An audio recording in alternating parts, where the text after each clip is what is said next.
Hello everyone, আবারও চলে এসেছি অন্যরকম একটা রান্নার রেসিপির ভিডিও নিয়ে।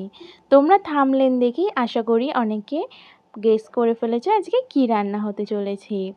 আগের পার্টে আমি তোমাদের সঙ্গে এরকমই একটা লোটে মাছের রেসিপির ভিডিও শেয়ার করেছিলাম।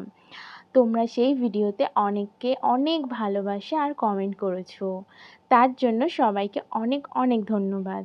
আজকের রান্নাটা একটু অন্যরকম করে করছি, তাই ভাবলাম তোমাদের সঙ্গেও শেয়ার করে দিই। অনেকে লোটে মাছ গোটা গোটা রান্না করতে পারো না, ভেঙে যায়, তাই আজকে সেটাই আমি তোমাদের সঙ্গে শেয়ার করব যে কিভাবে না ভেঙে একদম সহজ পদ্ধতিতে গোটা গোটা লোটে মাছ রান্না করতে পারবে। গোটা লোটা লোটে মাছ খেতে কিন্তু বেশ ভালো লাগে, আর বর্ষার লোটে মাছের টেস্টটাই কিন্তু একদম আলাদা। বাজার থেকে প্রায় 1 কেজি ওজনের মতো লোটে মাছ কিনে এনেছিলাম। মা সেটাকে ভালো করে ধুয়ে কেটে আঁশ ছাড়িয়ে নিয়ে 2 পিস করে নিয়েছিল লোটে মাছগুলোকে। তারপরে সেটাকে নুন আর হলুদ মাখিয়ে বেশ কিছুক্ষণের জন্য রেখে দিতে হবে।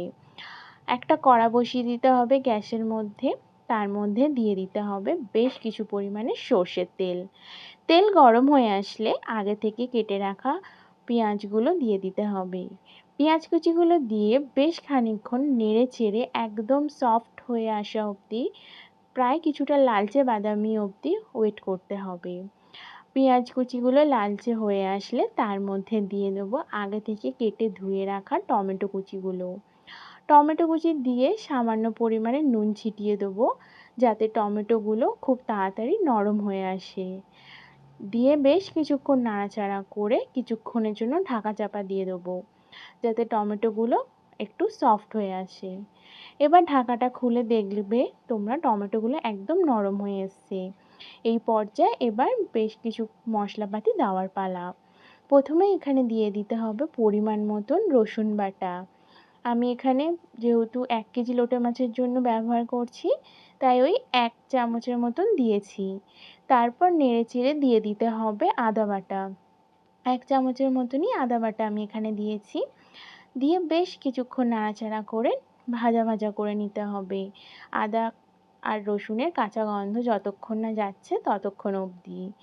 তারপরে তোমরা ঝালের জন্য এখানে ব্যবহার করতে পারো কাঁচা লঙ্কা বাটা, অথবা তোমরা এটাকে চাইলে স্কিপও করতে পারো।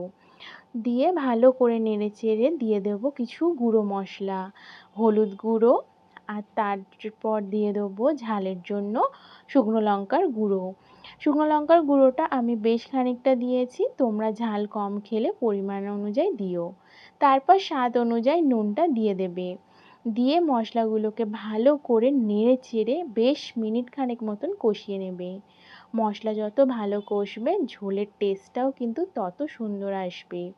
মশলাগুলো যদি কড়ার গায়ে লেগে যায় তাহলে তোমরা 2-3 হাতা মতন গরম জল ব্যবহার করবে, তাতে দেখবে মশলাগুলো লেগে যাবে না, একটু কাদা কাদা ভাব হয়ে আসবে, ভালোভাবে মশলাগুলো কষেও আসবে। মশলা একদম কষে তেল ছেড়ে দিলে আর আদা শুকনো লঙ্কার কাঁচা গন্ধ চলে গেলে তার মধ্যে দিয়ে দিতে হবে গরম জল। আমি আলাদা করে গরম জল করতে বসিয়ে দিয়েছিলাম, সেইখান থেকেই ঢেলে দেবো পরিমাণ মতন। তোমরা যে যেমন ঝোলের পরিমাণ চাইছো সেই রকম দিতে পারো, অথবা তোমরা যদি গামাখা করতে চাও সেটাও করতে পারো। আমি এখানে বেশ খানিকটা ঝোল চাই, তাই জন্য অনেকটা মতন গরম জল ঢেলে দিয়েছি। ভালো করে মশলার সঙ্গে নেড়ে চেড়ে মিশিয়ে দেবো। সমস্ত মশলা ঝোলের সঙ্গে মিশে গেলে বেশ কিছুক্ষণের জন্য ফুটতে দেবো। ঝোলের জল বেশ ভালোভাবে ফুটে আসলে এরপর ওপর দিয়ে দিয়ে দেবো সেই আগে থেকে নুন আর হলুদ মিশিয়ে রাখা লোটে মাছগুলো।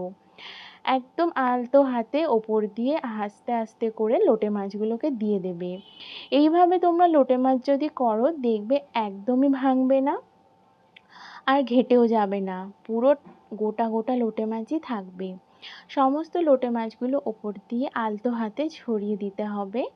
আর তারপর তোমরা চাইলে এখানে কয়েকটা কাঁচা লঙ্কাও দিতে পারো। আমরা যেহেতু ঝালটা বেশি পরিমাণে পছন্দ করি, তাই জন্য ওপর থেকে বেশ কয়েকটা গোটা কাঁচা লঙ্কা ছড়িয়ে দিয়েছিলাম। এবার আর কি, ঢাকা চাপা দিয়ে বেশ মিনিট খানেক মতন ফুটিয়ে নিতে পারো। একদম ঝোল ফুটে আসলে, মাছ সেদ্ধ হয়ে আসলে ওপর দিয়ে তোমরা কাঁচা সর্ষের তেল খানিকটা ছড়িয়ে দেবে। এতে স্বাদ আর গন্ধ বেশ দুর্দান্ত আসে। সর্ষের তেল দেওয়ার পর ঢাকা চাপা দিয়ে মিনিট খানেক মতন রেখে দেবে। একেবারে খাওয়ার সময় ঢাকনা খুলে গরম গরম ভাতের সঙ্গে এই টাটকা টাটকা গোটা লোটে মাছের ঝোল পরিবেশন করুন। বিশ্বাস করুন, কথা দিচ্ছি, এইভাবে রান্না করলে কিন্তু যা স্বাদ আসবে না, আপনারা আশা করি বুঝতেই পারবেন খেয়ে। আমি তো গরম গরম এক প্লেট ভাত, তার সঙ্গে বেশ কয়েকটা লোটে মাছ নিয়ে বসে পড়েছি। অসাধারণ হয়েছিল খেতে। আপনাদের যদি ভিডিওটা ভালো লেগে থাকে তাহলে চ্যানেলটাকে লাইক আর সাবস্ক্রাইব করতে ভুলবেন না। টাটা।